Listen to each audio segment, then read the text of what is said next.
When America entered the Great War in April 1917, the young men who eagerly signed up envisioned adventure, heroism, and a swift victory. They were doughboys, fresh-faced and largely unprepared for the unprecedented horrors that awaited them on the Western Front.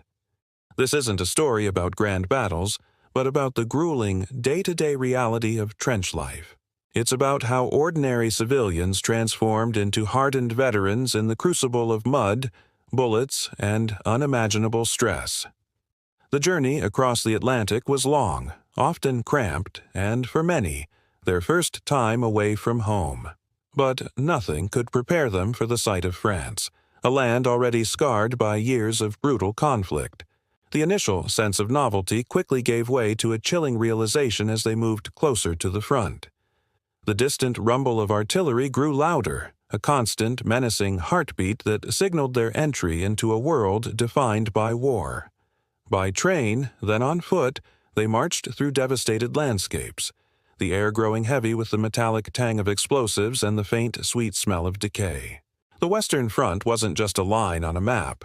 It was a vast, intricate, and utterly suffocating world beneath the earth. Miles upon miles of trenches, dug deep into the soil, formed a complex labyrinth of communication lines, firing steps, and crude dugouts. The smell was inescapable, a potent mix of damp earth, unwashed bodies, stale food, human waste, and the cloying sweetness of lingering gas. Claustrophobia was a constant companion, the oppressive weight of the earth pressing in from all sides. Above, the landscape was a desolate moonscape of barbed wire and shell craters, forever etched with the scars of conflict. For the doughboys, each day began and ended with "Stand to." At dawn and dusk, every man would clamber onto the firing step, rifle at the ready, peering into the dim light of no man's land. The silence before first light, punctuated only by distant shelling or the nervous cough of a comrade, was often more terrifying than the noise of battle. Once the immediate threat subsided, the grim routine of trench life began. The mud was an ever-present enemy, clinging to everything, weighing them down and leading to the dreaded trench foot. And then there were the rats, bold, fearless, and omnipresent, feasting on refuse and, sickeningly, on the fallen. Lice were a constant torment, their bites driving men to desperate cootie hunts.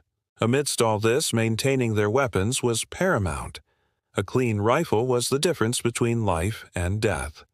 Food was meager and monotonous, often just hardtack biscuits and tins of bully beef.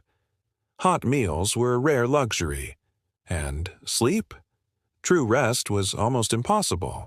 Brief, fitful naps snatched in crowded, damp dugouts, or leaning against the cold earth of the trench wall, punctuated by the roar of artillery or the sudden alarm of a gas attack. Life in the trenches was a constant dance with death. Artillery bombardments were a terrifying, indiscriminate force, capable of burying men alive or tearing them to shreds in an instant. The whine of incoming shells, the deafening explosions. It was a sound that would forever haunt them.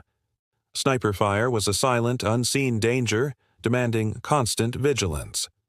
And then there were the gas attacks, the most insidious horror of all.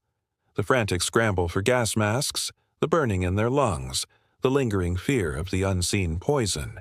Beyond these immediate threats, there was the ever-present psychological burden of knowing that at any moment the order to go over the top could come, or an enemy raid could descend upon their position.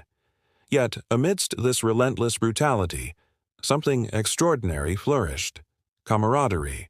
The shared ordeal forged unbreakable bonds between these men. They relied on each other not just for survival, but for sanity. Dark humor and cynical jokes became a vital coping mechanism. Letters home were a lifeline, a tangible connection to the world they'd left behind, offering a momentary escape from the grim reality. Small comforts, a shared cigarette, a hot cup of tea, a rare moment of quiet, became disproportionately precious. The moments leading up to an offensive, the whistle blowing to signal the charge, represented the ultimate test of courage. To go over the top meant clambering out of the relative safety of the trench and into the maelstrom of machine gun fire and explosions that was no man's land. It demanded a level of sheer, unadulterated bravery that few can truly comprehend. The continuous stress, trauma, and deprivation took a devastating toll. Many suffered from shell shock, now understood as post-traumatic stress disorder, a genuine and debilitating psychological injury, not a sign of weakness.